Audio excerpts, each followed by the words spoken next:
Bismillah. Assalamualaikum warahmatullahi wabarakatuh.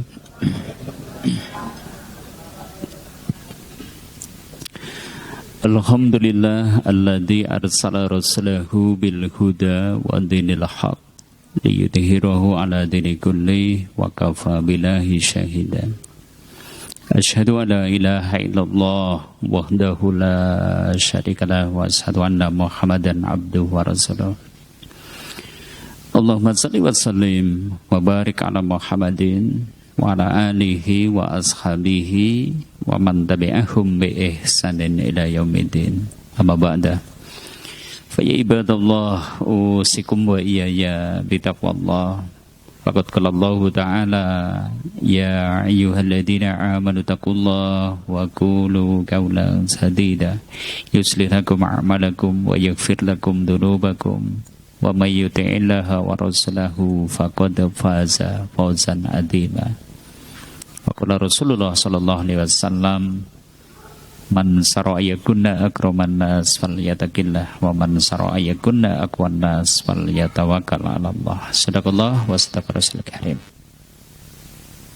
Bapak Ibu kaum muslimin sesepuh bini sepuh ingkang tansah kawula hormati, para alim ulama sedanten ingkang kawula takdimi.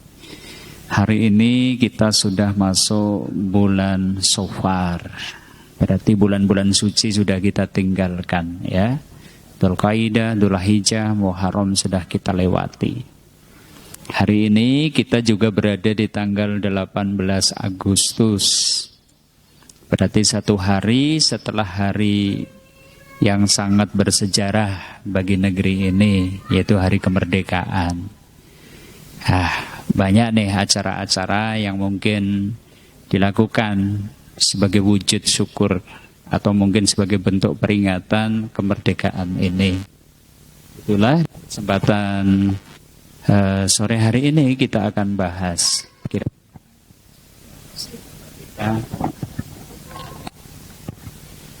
dan cara mensyukurinya kira-kira gimana.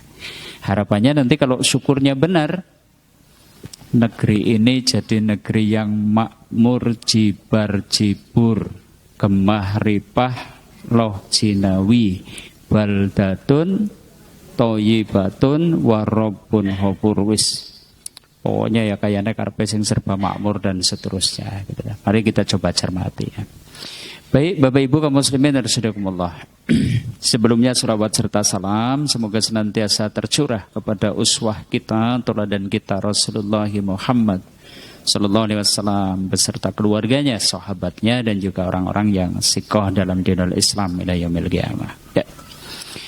Sebelum kita bahas bagaimana mensyukuri kemerdekaan, kayaknya butuh kita tengok dulu nih satu lembar sejarah supaya kita merasakan bahwa kemerdekaan itu mahal, bahwa kemerdekaan itu nikmat besar, bahwa kemerdekaan itu satu perkara yang harus kita syukuri, gitu kan. Nah kita buka lembar sejarah, gitu kan.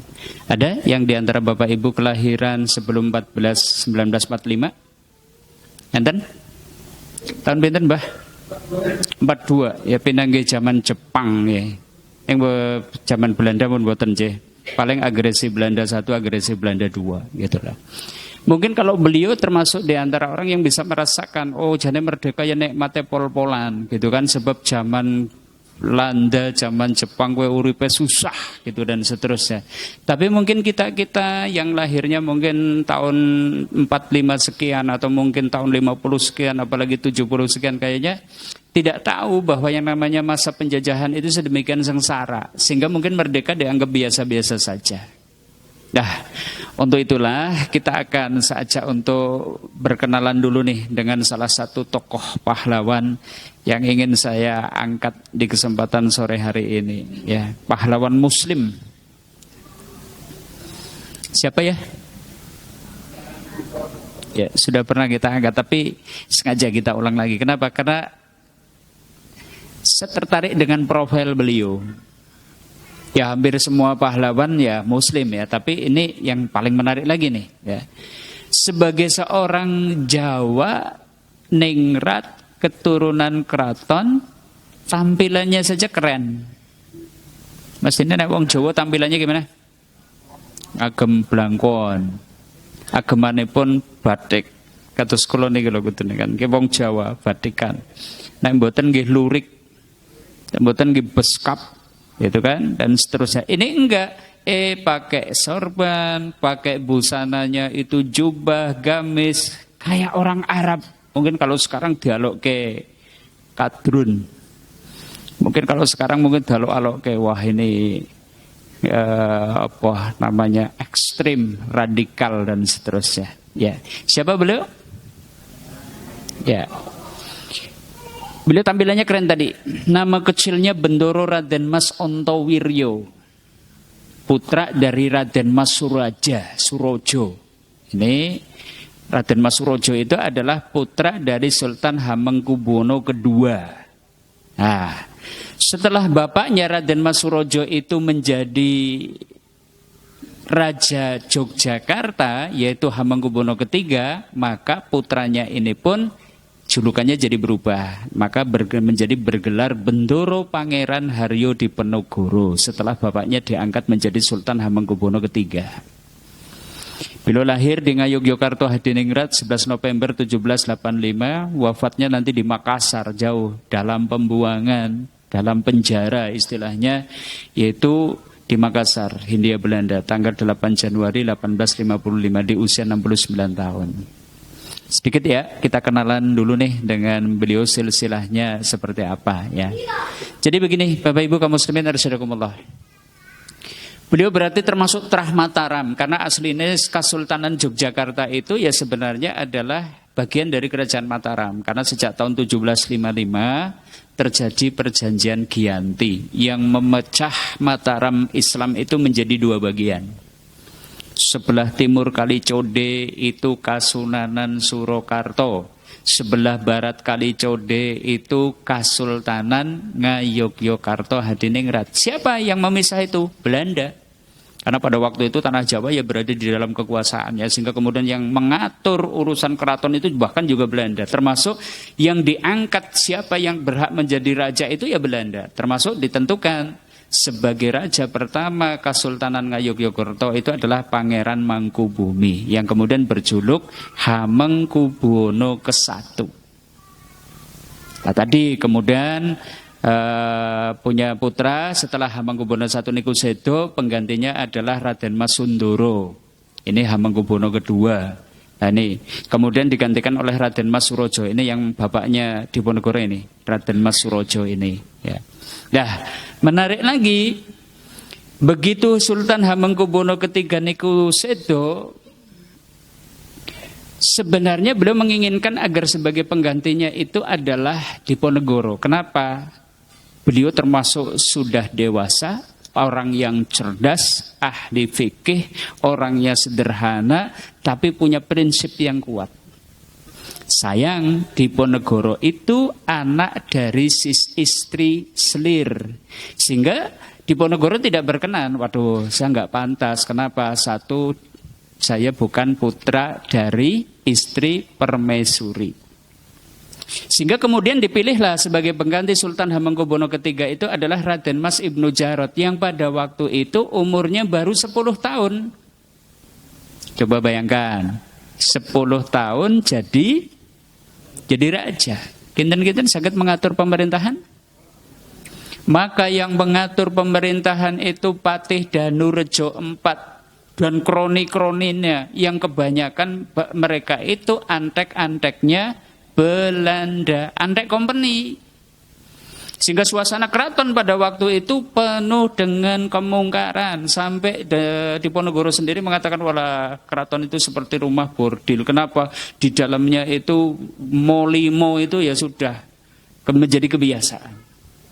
Sampai akhirnya Raden Mas Ibnu Jarot yang kemudian menjadi Sultan Hamengkubuwono keempat ini pun meninggal di usia 19 tahun. Dalam tanda kutip, ada satu riwayat bahwa dia itu mabok sampai kemudian meninggal, 19 tahun. Maka kemudian diangkat sebagai penggantinya siapa? Sebagai penggantinya Raden Mas Gatot-Minul. Ini yang menjadi Sultan Hamengkubuwono V. Usianya baru 3 tahun diangkat jadi raja. Kalau tadi 10 tahun, ini bahkan 3 tahun. Wah, semakin suasana keraton itu ternyata raja hanya sebagai boneka saja, hanya simbol saja. Tapi yang mengatur pemerintahan dan seterusnya, sehingga kemudian justru malah dekat dengan kompeni Belanda, yang mestinya keraton itu menjadi pelindung, pengayom bagi rakyat dan seterusnya, enggak. Bahkan menjadi perpanjangan tangan kompeni untuk menindas rakyat pribumi. Patih Danurejo IV. Inilah kondisi suasana ketika Diponegoro itu hidup. Dan beliau menjadi wali dari Raden Mas Gatot Menol yang baru usia 3 tahun itu tadi, karena dia itu harus mengemban tampuk kepemimpinan Yogyakarta, usianya baru 3 tahun. Salah satu walinya adalah Diponegoro. Nah, karena suasana keraton yang seperti itu tadi ya, selama masa kepemimpinan Hamengkubuwono IV, Hamengkubuwono V berkuasa, pemerintah dijalankan oleh Patuh Danirejo. Patuh Danirejo itu ada Patih Danirejo 1, 2, 3, 4. Sama, kesemuanya itu adalah antek Belanda. Suasana keraton jadi penuh kemungkaran, ya. Keraton tidak mampu melindungi, menjadi pengayom rakyat, ya, bahkan menjadi perpanjangan dari kepentingan-kepentingan kolonial. Nah, saat itulah Diponegoro merencanakan harus melakukan perlawanan. Terjadilah, ya, jadi Diponegoro itu merancang suatu perlawanan terhadap keraton dan juga terhadap kekuasaan kolonial Belanda pada waktu itu. Karena keraton tadi tidak mampu menjadi pengayom rakyat, sementara yang namanya Belanda kayaknya di sini tidak cuma sekedar mau berdagang, ada hal lain, gitu kan. Maka beliau menyerukan, ya, Diponegoro merencanakan perlawanan yang beliau sebut dengan nama Perang Sabil. Menarik ini. Makanya tadi kan tampilannya gimana? Ekstrim, gitu ya. Tampilannya gimana? Diponegoro radikal. Radikal enggak? Radikal enggak? Radikal itu. Ana wong Jawa kok ora nganggo batik, ora nganggo lurik, ora nganggo blangkon, malah nganggone sorban, nganggone Jawa, radikal. Cuma kalau kita tengok nih kata radikal dalam Kamus Besar Bahasa Indonesia itu, radikal ternyata artinya bagus. Orang yang berpegang teguh kepada prinsip itu namanya radikal. Ya, jadi jangan dikira radikal itu jelek, radikal itu bagus. Berarti Diponegoro itu sosok yang memegang prinsip bahwa dia itu seorang muslim, gitu kan? Nah, maka beliau menggerakkan apa yang disebut dengan Perang Sabil. Dalam autobiografi yang beliau tulis sendiri ketika di penjara, beliau menyebut perang dia itu adalah perang melawan orang-orang kafir Belanda. Akhirnya dengan seruan Perang Sabil ini, jihad fisabilillah inilah banyak yang kemudian terpanggil menjadi pendukung, ya, perlawanan Diponegoro ini. Nah, ada beberapa latar belakang nih, sehingga kok beliau kok melakukan perlawanan itu latar belakangnya apa? Satu, Diponegoro itu sadar keberadaan Belanda di negeri ini dengan semboyan 3G, glory. Intinya apa glory? Ya pokoknya kepengen menguasai, ya, menjajah negeri ini. Karena pada waktu itu abad 15-16 yang namanya negara-negara Eropa itu menjadi satu bentuk kejayaan itu kalau punya negeri-negeri jajahan. Glory. 2, gold. Gold itu tentu kepengen menguasai kekayaan alam yang ada di negeri ini, ya. Peter Carey itu mengatakan bahwa Belanda itu datang ke sini itu bahkan kapalnya dipenuhi dengan batu supaya apa? Ketika di tengah lautan tidak oleng. Sampai di Nusantara pulang membawa cengkeh, lada, dan seterusnya. Loh, batu kok dilambangi karo cengkeh dan rempah-rempah lainnya. Ternyata mereka mengambilnya dengan cara paksa, merampas, menindas, dan seterusnya. Ini Belanda. Gold. Nah, yang ketiganya adalah gospel. Belanda di sini tidak cuma sekedar mencari negeri jajahan, tidak cuma sekedar menguras kekayaan, bahkan juga menyebarkan agama, seperti itu. Maka Diponegoro berpikir, wah ini harus dilawan, ini harus dilawan. Latar belakang kedua, kenapa nih Diponegoro melakukan perlawanan? Tadi beliau yang melihat keraton seperti itu, beliau kemudian memilih tinggal di desa, nggak tinggal di keraton. Jadi sejak kecil Diponegoro itu tinggal di Tegalrejo, kalau sekarang masuk wilayah Sleman. Nyantren, gitu kan, nyantri, beliau tinggal bersama rakyat sehingga tahu betul kondisi masyarakat seperti apa, bagaimana penderitaannya. Mereka begitu tertindas, ya, dengan sistem Lendren. Lendren itu seluruh tanah itu diakui menjadi milik Belanda, kemudian disewakan kepada pengusaha POC, kepada pengusaha Tionghoa dan seterusnya. Orang pribumi nggak punya hak untuk mengolah lahannya sendiri. Sehingga kehidupannya sangat mengenaskan. Maka Diponegoro melihat yang seperti itu. Jiwa muslimnya berontak, sehingga kemudian ingin melakukan perlawanan. Dan tadi faktanya keraton ya yang pada waktu itu dipimpin oleh raja yang usianya baru 3 tahun dan seterusnya, penuh intrik. Patih Danurejo itu penuh intrik. Yang mestinya tadi menjadi pengayom masyarakat, pengayom pribumi, faktanya justru sebaliknya, menjadi perpanjangan tangan kepentingan kolonial Belanda. Plus Diponegoro juga kemudian kepingin bahwa Jawa menjadi bilad Islam sebagai bentuk menegakkan din dan seterusnya. Ini latar belakangnya. Dipicu kuburan tanah leluhur Diponegoro itu dipatokin mau dijadiin jalan. Nah, itulah saat di mana memicu kemudian terjadilah perlawanan. Beliau mendapatkan dukungan dari 11 pangeran dan juga adipati-adipati di wilayah Jawa Tengah dan juga Jawa Timur sampai akhirnya diangkat menjadi sultan. Kemudian berjuluk ini Sultan Abdul Hamid Cokro Amirul Mukminin Sayyidin Panotogomo Khalifatullah ing tanah Jawa. Ini julukannya Diponegoro. Keren gak? Keren banget ini. Ya sudah, akhirnya terjadilah perang dahsyat ya, yang mana disebut-sebut nih perlawanan terbesar yang dihadapi Belanda tidak lain dan tidak bukan adalah perlawanan yang dilakukan oleh Diponegoro sejak tahun 1825 sampai 1830. Menguras habis energi Belanda sehingga selesai peperangan sekalipun Diponegoro kalah ya dengan cara curang ya, dengan cara curang. Karena pada waktu itu Belanda membuat strategi benteng stelsel. Jadi setiap kota itu dibuatkan benteng.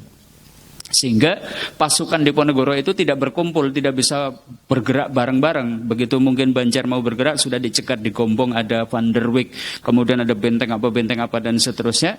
Sehingga memecah kekuatan Diponegoro. Akhirnya satu persatu panglima perangnya tertangkap. Kiai Mojo sebagai penasehat spiritual dan panglima perang tertangkap.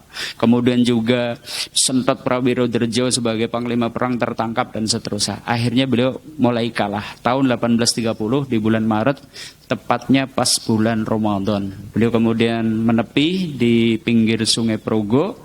Karena bulan Ramadan beliau tidak ingin perang, beliau lebih suka untuk memperbanyak zikir, beribadah. Dapat undangan dari residen Belanda untuk negosiasi. Akhirnya tanggal 1 Syawal, idep-idep silaturahim, Diponegoro kemudian menghadiri undangan negosiasi dari residen Belanda. Hanya disertai beberapa pengawal, ternyata sampai di Magelang beliau dikepung dan ditangkap. Akhirnya beliau dipenjarakan di Magelang beberapa bulan, kemudian dipindah ke Semarang beberapa bulan, sempat dipindah ke Batavia, Jakarta beberapa bulan, sampai akhirnya dikirim ke Makassar sampai akhir hayatnya. Masya Allah, seperti itu perjuangan. Dan dalam waktu 5 tahun itu 15.000 tentara VOC tewas. Masya Allah. Dan menariknya, dari 15.000 tentara VOC yang tewas itu, 7.000 adalah pasukan VOC berasal dari Jawa sendiri. Jadi jangan dikira bahwa semua orang Jawa itu menjadi pembelanya Diponegoro melawan Diponegoro. Enggak, bahkan tidak sedikit yang justru membela Belanda demi melawan pemberontakan Diponegoro ini tadi. 8.000 diantaranya adalah pasukan Belanda memang yang berasal dari Belanda itu sendiri. Dan 5 tahun perlawanan yang dilakukan oleh Diponegoro, kerugian negeri Belanda mencapai 20 juta gulden. 20 juta gulden itu berapa? Anggaran pendapatan belanja negara Belanda 1 tahun itu cuma 2 juta. Ini kerugiannya berapa? 20 juta. Berarti Belanda itu harus mengalami krisis ekonomi dalam kurun waktu 10 tahun. Belandanya gara-gara melakukan perlawanan terhadap Diponegoro ini. Bangkrut VOC dan tidak pernah bisa bangkit lagi ya dengan perlawanan Diponegoro ini. Tapi diperkirakan 200.000 mujahidin pribumi terbunuh di jalan Allah. 200.000. Sehingga penduduk Yogyakarta itu berkurang 50%, gitu kan, tinggal separuh gara-gara perlawanan yang dilakukan ini. Masya Allah. Oh, artinya ternyata perjuangan itu harus ditebus dengan darah, ditebus dengan perjuangan, ditebus dengan perkorbanan, bahkan harus ditebus dengan nyawa-nyawa para pejuang. Masya Allah.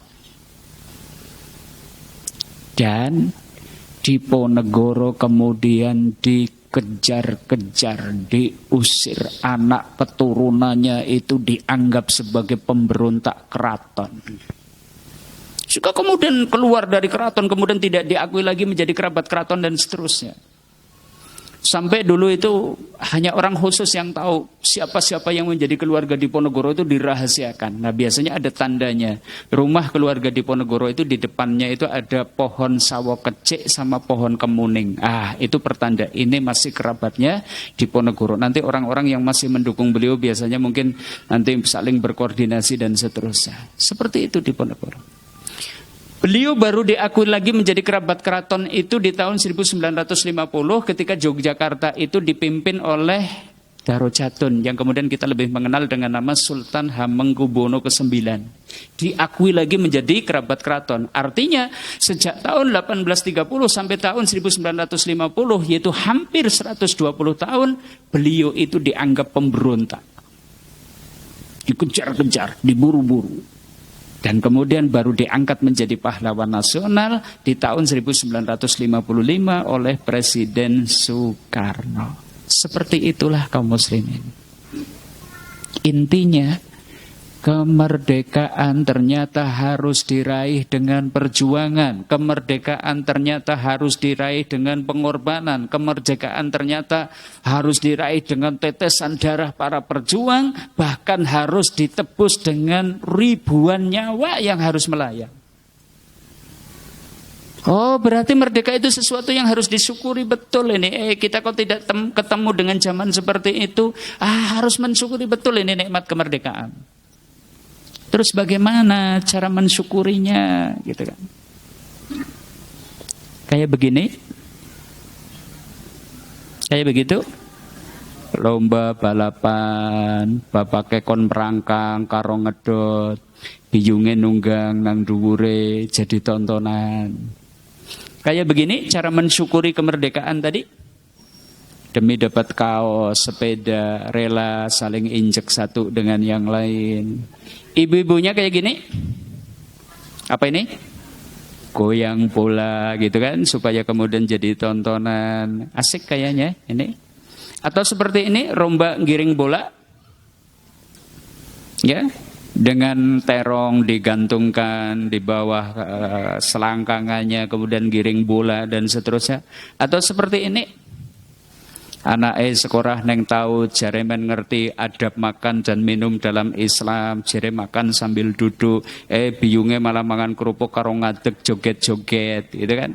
Atau seperti ini laki-lakinya didandanin seperti perempuan, atau mungkin lomba memasukkan pisang ke mulut, atau mungkin ini pingpong tapi dengan tapian dan seterusnya. Oke. Coba silahkan renungi. Saya tidak membicarakan ini boleh atau tidak boleh, halal atau haram dan seterusnya, tidak. Yuk kita renungi. Andai Diponegoro tahu dan melihat kemerdekaan yang dirintis dengan tetesan darah, dengan perjuangan, dengan pengorbanan, dengan sedemikian banyak nyawa yang melayang, kok ternyata disyukuri, diperingati dengan cara seperti itu. Saya tanya, kira-kira Diponegoro seperti apa? Silahkan renungi saja. Kayaknya beliau menangis. Kayaknya beliau menangis. Beliau menangis itu ya. Kalau ternyata kemerdekaan yang hari ini kita capai ternyata diperingati dengan cara seperti itu. Disinilah Bapak Ibu saudara-saudari kaum muslimin dan saudarakumullah, kayaknya kita butuh mengetahui nih, jadi sebenarnya makna syukur itu apa sih? Syukur yang benar seperti apa sih? Gitu kan. Kalau nanti kita itu bisa mensyukuri dengan benar, apa sih yang kita dapat gitu kan. Kayaknya butuh kita bahas ya. Baik Bapak Ibu saudara-saudari kaum muslimin dan saudarakumullah, kali ini yuk kita bicara teorinya. Menurut Ibnu Qayyim Al-Jauziyah di dalam kitab Madarijus Salikin ya, beliau itu sebutkan syukur itu menunjukkan adanya nikmat Allah pada dirinya. Dengan lisan yaitu berupa pujian dan ucapan bahwa ia telah diberi nikmat. Dengan melalui hati berupa persaksian dan kecintaan kepada Allah. Dengan anggota badan berupa kepatuhan, ketundukan, ketaatan kepada yang memberi nikmat. Inilah yang disebut syukur. Syukur secara personal seperti itu. Secara umum seperti itu. Mengakui nikmat datangnya dari Allah, lesane kathah-kathah ngucap alhamdulillah, awake kemudian siap tunduk taat dengan aturan Allah, niku jenenge syukur. Gampangannya seperti itu. Secara personal. Saya ulangi nih, syukur sekepripun ngakoni nikmat niku peparinganipun Gusti Allah, kaping kalih lesane niku kathah-kathah dzikir ngucapaken alhamdulillah, menceritakan nikmat. Yang ketiganya badannya awake siap tunduk taat dengan aturan Allah, niku syukur. Dan sekarang kita kaitkan ini.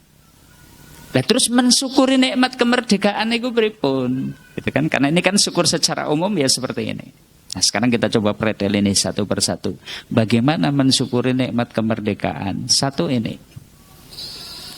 Kula panjenengan mestine saged ngakoni bilih merdeka niku karunianipun Allah, peparinganipun saged. Gimana? Yang pertama, mengakui bahwa nikmat merdeka adalah karunia Allah. Dan memang ada orang yang tidak mampu mengakui merdeka itu karunia Allah. Ada sebagian orang bahkan mungkin gagal mengakui nikmat merdeka karunia Allah. Ia mengira merdeka itu adalah karena perjuangannya, kepinterannya, kerja kerasnya. Ia mengira bahwa merdeka itu adalah karena perjuangan bapaknya, karena perjuangan kelompoknya atau satu ormasnya dan seterusnya. Sehingga seakan-akan tidak ada andil dari umat yang lain. Bahkan mungkin ada yang mengira bahwa ternyata umat Islam tidak andil di dalam kemerdekaan ini. Padahal tadi 95% pahlawan nasional itu adalah Muslim. Tapi itu seakan-akan tidak diakui hari ini, gitu kan. Sehingga ketika ada orang yang identitasnya Islam itu sok dilok-lok kayak tadi, kadrun. Ketika mungkin politik identitas, memang identitasnya Muslim kok, gimana? Nah, padahal kita khawatir nih. Jangan-jangan karena kita tidak mampu mengakui nikmat merdeka itu datangnya dari Allah, nanti nasib negeri kita nggak jauh beda seperti Korun. Sinten? Korun itu satu nama di dalam Al-Quran sebagai contoh orang yang gagal mengakui nikmat itu karunia dari Allah. Padahal dia Korun itu sudah dikasih oleh Allah itu karunia harta yang sangat berlimpah. Allah karuniakan kepadanya kekayaan yang mungkin luar biasa yang tidak diberikan kepada sembarang orang. Tapi begitu Korun diperintahkan untuk syukur, dia gembeleng, innama utituhu ala ilmin indi. Saya bisa kaya raya seperti ini, harta saya bisa berlimpah seperti ini adalah karena kepinteranku, karena ilmu yang ada padaku, karena kerja kerasku, karena perjuanganku. Dia nggak mampu mengakui nikmat itu karunia Allah. Apa yang terjadi? Fakhosafna bihi wa bidarihil ad. Kami benamkan Korun beserta harta bendanya ke dalam bumi. Dihukum sama Allah seperti itu.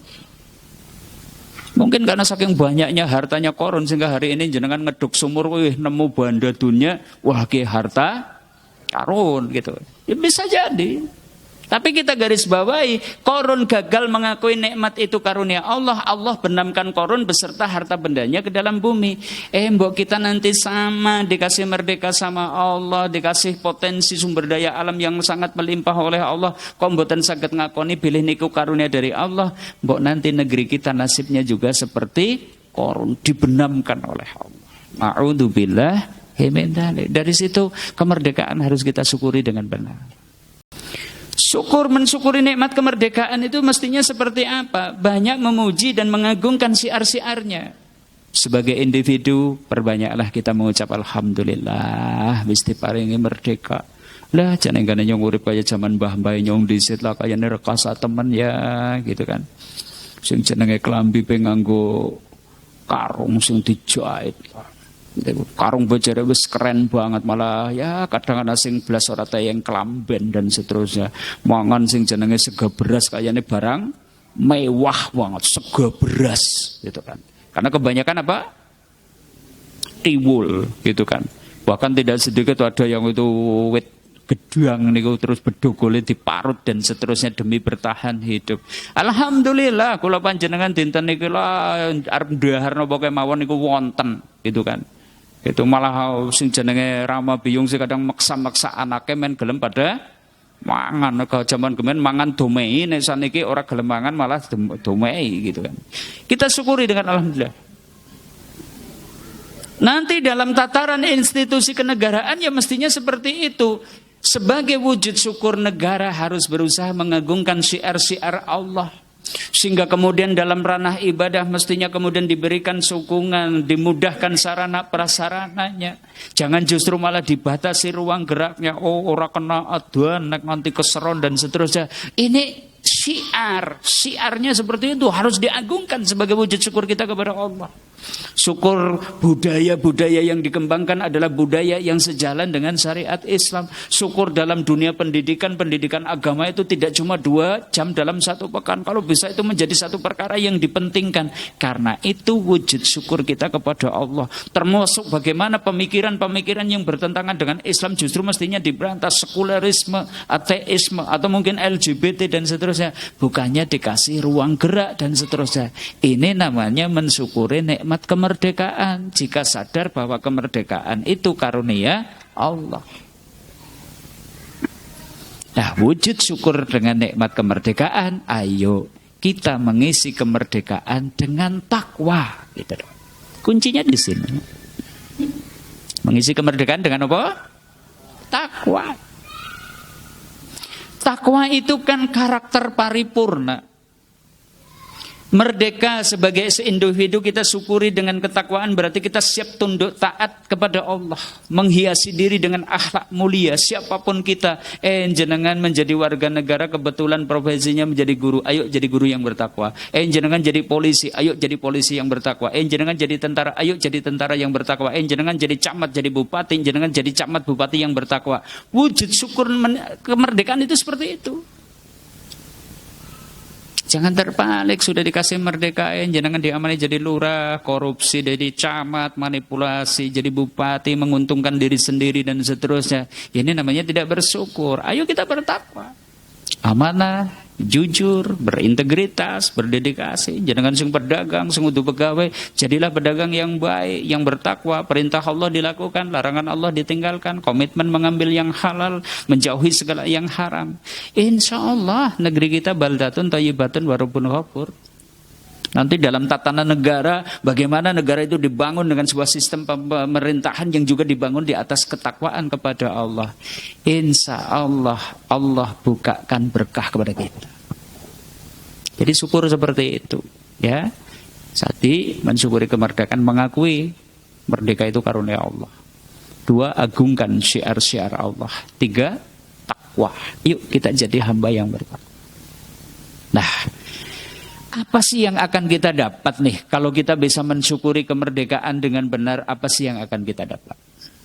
Bapak Ibu saudara-saudari, kaum muslimin dan saudaraku, jika kita mensyukuri kemerdekaan dengan benar, insya Allah syukur adalah sarana pengikat nikmat. Satu apa? Syukur adalah sarana pengikat nikmat. Allah kasih karunia kepada kita itu negeri yang luar biasa. Sudah dikasih merdeka, sumber daya alamnya itu sangat berlimpah. Emas, Freeport, Newmont, itu bergunung-gunung emas, tembaga di Freeport, di Newmont. Di Aceh ada uranium, satu zat yang merupakan bahan bakarnya energi nuklir, ya ini uranium yang harganya jauh di atas emas. Di Aceh berlimpah ruah. Migas itu di lapangan Natuna itu berlimpah ruah, mungkin berjuta-juta kilo barrel dan seterusnya. Belum lagi timahnya, nikelnya, tembaganya, besinya, bajanya itu ada di mana-mana. Belum lagi potensi kelautannya, 2/3 wilayah kita itu laut yang penuh dengan kekayaan alam di dalamnya. Belum lagi potensi pertaniannya, perkebunannya, kehutannya. Butuh diikat, ditaleni supaya nikmat-nikmat itu tidak ucul. Pengikatnya apa? Syukur yang benar. Kalau tidak disyukuri dengan benar, tadi kayak Qarun, sudah dikasih nikmat sama Allah kemudian dibenamkan ke dalam bumi. Maka Allah kemudian berfirman, "Dzalika bi annallaha lam yakun mukhayyiran ni'matan an'amaha 'ala qaumin hatta yukhayyiru ma bi anfusihim wa annallaha sami'un 'alim." Siksaan yang demikian itu seperti Qarun tadi dibenamkan kekayaannya, atau mungkin negeri-negeri yang Allah benamkan kemudian kekayaannya itu kemudian habis, adalah tidak lain dan tidak bukan, Allah tidak akan mengubah suatu nikmat yang Allah karuniakan kepada suatu kaum sampai kaum itu sendiri yang merubah diri mereka sendiri. Dikasih merdeka tidak disyukuri dengan benar, dikasih potensi sumber daya alam yang melimpah tidak disyukuri dengan benar. Jangan heran kemudian Allah mencabutnya dengan dikuasakan kepada orang-orang kafir, dengan dikuasakan kepada orang-orang zalim, dikuasakan kepada asing-asing dan seterusnya, sehingga penduduk negeri ini tidak kebagian. Jangan-jangan karena kita salah dalam mensyukuri nikmat, karena mestinya syukur itu menjadi pengikat nikmat. Ayo taleni dengan syukur yang benar. Ini satu. Yang kedua, Bapak Ibu, syukur itu sarana menggapai tambahan nikmat. Jadi kalau kemerdekaan disyukuri dengan benar, kita berharap nih dari tahun ke tahun kita mendapatkan tambahan nikmat. Ayatnya kan sudah sangat masyhur. Ya, sangat kita hafal. Wa ita'adana rabbukum la in syakartum la azidanakum, dan Tuhanmu telah mengumumkan bahwasanya jika kalian bersyukur Allah akan tambah nikmatnya kepada kamu. Tadi sejak awal merdeka negeri kita itu Masya Allah kekayaannya sangat berlimpah. Rempah-rempah saja. Itu cuma negeri kita yang cocok ditanami berbagai macam jenis rempah-rempah, sementara di Eropa itu bisanya cuma beli dan seterusnya. Artinya sebenarnya kita itu kalau mau jualan rempah-rempah tok itu bisa jadi sudah kaya raya. Cengkeh, lada, kapulaga dan berbagai rempah-rempah lain. Belum tadi loh yang minyak bumi dan seterusnya belum kita hitung. Ini baru rempah-rempah saja sudah sangat menggiurkan Belanda sehingga kemudian menduduki 350 tahun negeri ini ya untuk rempah-rempah tok. Mestinya kalau disyukuri dengan benar, semakin bertambah umur negeri ini, semakin berlimpah ruah kemakmurannya. Saya tanya, umur negeri ini sudah berapa tahun? 78. Kudune nek wong nek wis umure 78 niku nggari ngaso, nyawang, istirahat, menikmati hasil. Umur 73 niku wis ora kena rekasa. Rekasa iki jaman nom-noman. 78 kudune ya wis menikmati hasil. Kenapa? Karena nikmat disyukuri ditambah, nikmat disyukuri Allah tambah lagi, disyukuri lagi tambah lagi. Umur semakin tua 78 tahun negeri ini yang semakin bertambah malah utangnya. Yang semakin bertambah orang yang berada di bawah garis kemiskinan malah semakin bertambah.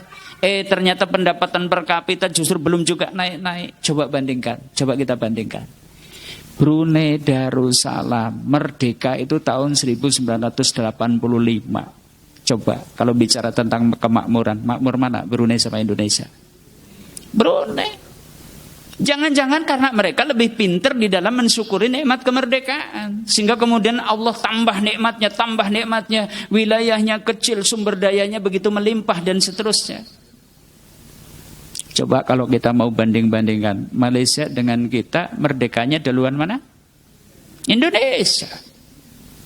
Tahun 70 itu Malaysia itu masih butuh dukungan, dikirimkan guru-guru dari Indonesia supaya ngajari mereka, guru-guru dari Indonesia. Sekarang Malaysia butuhnya apa? Pembantu yang kita kirim dari sana. Sekarang mereka sudah butuh, mereka lebih pintar daripada kita, teknologinya lebih maju daripada kita, ekonominya lebih maju daripada kita. Jangan-jangan karena mereka lebih pintar mensyukuri nikmat kemerdekaan dari kita. Artinya mestinya kalau kita itu mensyukuri kemerdekaan dengan benar, ini 78 tahun kita itu sudah makmur, jibar jibur, gemah ripah loh jinawi.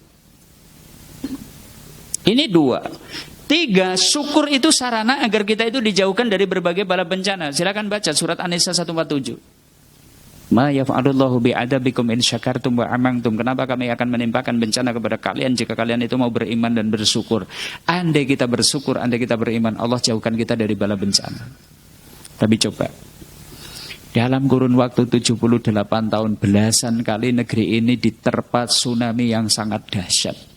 Yang namanya gempa bumi kayaknya menjadi agenda rutin setiap mungkin setahun atau 2 tahun sekali. Gunung meletus kayaknya juga menjadi agenda yang senantiasa menjadi berita, yang senantiasa kita dengar dekat dengan kita dan seterusnya. Belum lagi mungkin yang namanya banjir, tanah longsor setiap musim rendeng itu ada di berbagai titik dan seterusnya. Jangan-jangan karena kita itu salah di dalam mensyukuri kemerdekaan sehingga kita belum dijauhkan oleh Allah dari berbagai bala bencana. Karena syukur itu mestinya menjauhkan kita itu dari berbagai bala bencana. Dan yang keempat, syukur adalah sarana meraih keridhaan Allah. Wa in tashkuru yardahu lakum. Jika kalian bersyukur, Allah meridhoimu. Nah, kalau Allah sudah ridho ke suatu negeri, pasti Allah akan bukakan keberkahan dari langit dan dari bumi. Kan gitu. Kalau negeri ini diridhoi oleh Allah, Allah bukakan berkah dari langit dan dari bumi. Kalau Allah sudah bukakan berkah, suatu negeri kok tanahnya gersang, iklimnya mungkin panas, Masya Allah, Allah akan limpahkan berkahnya sehingga kemudian mencari buah-buahan apa saja ada, sayur mayur apa saja ada. Sekalipun tanahnya gersang, mungkin padang pasir, ternyata bahkan pendapatan per kapitanya jauh lebih tinggi daripada kita, kemakmurannya jauh daripada kita. Kenapa? Allah bukakan berkahnya. Dan dibalik, suatu negeri kok tidak dibukakan berkahnya oleh Allah, mbok tanahnya subur, potensi sumber daya alamnya sangat besar, ternyata penduduknya tidak juga mendapatkan kemakmuran karenanya. Kita kan gitu, tanahnya subur. Kata Kus Plus gimana? Lempar tongkat jadi tanaman. Lagunya Kus Plus kan gitu, ya. Lempar tongkat saja jadi tanaman. Lempar tongkat sih nopo jenengan duwe pangtela. Potong tel untal nang mburi omah gludak. Musim rendang seminggu rong minggu mencingis trubus ngerti-ngerti bruwun godhong tela. Makmur napa mboten? Makmur pol. Jajal jenengan dadi wong nang tenggara Arab mriku duwe pangtela duntal nang mburi omah dadi apa? Garing dadi sulu. Kita sekedar makan semangka, buah bijinya jatuh saja, bijinya bisa tumbuh, tahu-tahu besok mungkin bisa petik semangka. Di Arab makan semangka, bijinya jatuh.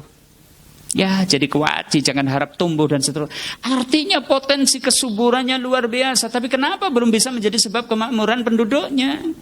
Petani semakin tertekan, sing jadi rega pupuk larang banget. Gabahe ora mundak-mundak, sing amane warna-warna, obatnya semakin larang dan seterusnya. Masya Allah, ada apa ini? Jangan-jangan karena Allah belum bukakan berkahnya dari langit dari bumi. Kenapa belum dibukakan keberkahannya? Karena Allah belum ridho. Kenapa Allah belum ridho kepada negeri ini? Karena belum mensyukuri nikmat dengan sebenar-benar syukur. Monggo ini Bapak Ibu jadi perenungan bagi kita di hari ini gitu kan. Ini jalan kemerdekaan ya harus disyukuri ya oleh Gemian Pangeran Diponegoro harus seperti itu. Banyak pejuang-pejuang pendukung beliau kemudian harus kehilangan nyawa dan seterusnya. Bahkan beliau harus 30 tahun terpenjarakan dan seterusnya. Ayo disyukuri. Disyukuri dengan benar. Mboten gini wow. Bukannya kemudian mendapatkan berkah bahkan mendapatkan musibah. Sekali lagi, bagaimana kita mensyukuri nikmat merdeka? Ayo jadi hamba-hamba yang bertakwa. Mulai dari siapa? Diri kita sendiri, ayo. Nanti kan dengan sendirinya kita dapat pemimpin-pemimpin bagus ya berawal dari diri kita sendiri. Wong jenengan wae tukang apus, jenengan tukang curang, jenengan tukang korupsi dan seterusnya. Ya kayaknya arep duwe pemimpin ya pemimpin sing ora beda toh kali kula panjenengan. Kan seperti itu. Kalau kepengin dandani kita mulai dari diri sendiri. Yuk kita jadi hamba yang bertakwa, ajak keluarga takwa, anak istri kita takwa. Nah keluargane jenengan wis takwa, nggari tanggane diajak takwa, gitu kan? Tanggane melih diajak takwa, tanggane melih diajak takwa. Mengko nek wong sak RT pada takwa kabeh, garin jenengan tengene Pak RT. Ki wargane jenengan wis takwa kabeh, gari rikat tok sing urung. Ayo rikat takwa, gitu kan. Kan Pak RT ini jadi takwa, wong seluruh wargane wis bertakwa. Mengko nggari tangga RT liyane kaya gitu. Lah, ke RT wis pada takwa, ke Pak RW, ki jen Pak RT kabeh wis pada takwa, nggari rikatok ya sing urung takwa. RW-ne takwa, mengko RW-ne pada sowan mari ngene Pak Lurah bahwa warganya semuanya sudah takwa, nggari lurahe sing takwa, camate takwa, bupatine takwa, gubernure takwa, presidene takwa, menteri-menterine takwa, wakil rakyate takwa, TNI-ne takwa, polisine takwa, jaksane takwa, hakime takwa, pengusahane takwa, pedagangnya takwa. Inilah yang akan kita dapat nanti. Walau anna ahlal qura amanu wa taqau, sekiranya penduduk negeri pada mau beriman dan bertakwa, la fatahna alaihim barakati minas sama'i wal ard. Sungguh kami akan bukakan untuk mereka berkah dari langit dan dari bumi. Tadi yang kita inginkan, negeri ini akan gemah ripah loh jinawi, negeri ini akan makmur jibar jibur, negeri ini akan superior, negeri ini akan menjadi superpower di antara negara-negara yang lain dengan syarat penduduk negerinya, aparatnya, birokrasinya, wakil rakyatnya, pejabatnya bertakwa. Siap? Siap? Pengen negeri kita makmur? Ayo kita takwa, dimulai dari diri kita sendiri. Jenengan nembe dadi bendahara dasa wisma wis curang. Jenengan dadi Pak RT wis kaya sok penguasa. Jenengan nembe dadi lurah wis korupsi. Jenengan dadi bupati malah sekedar menguntungkan diri sendiri. Gimana negeri kita mau maju? Ayolah kita mulai latihan dadi wong jujur, latihan wong sing takwa, latihan dadi wong sing soleh, latihan wong sing dadi sing amanah. Itu tugas kita. Ngone mensyukuri kemerdekaan seperti itu. Insya Allah Anda di Ponegoro ketemu dengan kita dengan kondisi yang seperti itu, kita bertakwa jadi orang yang jujur, jadi orang yang komitmen amanah. Insya Allah di Ponegoro itu mungkin bangga dengan kita. Tapi kalau enggak cuma nonton alah wis dadi bakul ngapusi bareng wayahe kemerdekaan malah joget-joget megol kayak gitu dan seterusnya. Sudah ikut joget bola ibu-ibu? Surah apa bapak-bapak seneng banget kok nonton jenengan megol kayak gitu. Bapak-bapak seneng pisan gitu kan dan seterusnya. Tapi yo coba tadilah ini kita syukuri dengan benar supaya negeri kita gimana tadi? Negeri kita menjadi negeri yang diberkahi oleh Allah. Butuh ketakwaan dan ini syukur yang kayak gini jangka panjang gitu kan. Tidak seperti membalikkan tangan dan seterusnya jangka panjang. Ya wis latihan awake dhisik keluargane mengko tular liyane. Ya sahabat tahu. 30-50 tahun yang akan datang negeri kita sudah berubah menjadi negeri yang hebat karena siapa? Setiap kita berusaha menjadi hamba yang bertakwa. Siap? InsyaAllah. Ini saja Bapak Ibu kaum muslimin rahimakumullah ya, pengajian kita di sore hari ini masih dalam suasana kemerdekaan. Semoga Allah Ta'ala karuniakan kepada kita ketakwaan dan semoga Allah karuniakan kepada kita pemimpin-pemimpin yang soleh yang nanti akan menjadi sebab keberkahan Allah bukakan kepada negeri ini sehingga negeri kita menjadi negeri yang tadi ya gemah ripah loh jinawi makmur jibar jibul baldatun thayyibatun warobun ghafur. Amin ya robbal alamin. Monggo kita pungkasi kanthi doa kafaratul majlis. Bismillahirrahmanirrahim. Subhanakallahumma wa bihamdika asyhadu an la ilaha illa anta astaghfiruka wa atubu ilaik. Wa sallallahu ala nabiyyina Muhammad walhamdulillahi rabbil alamin. Assalamualaikum warahmatullahi wabarakatuh.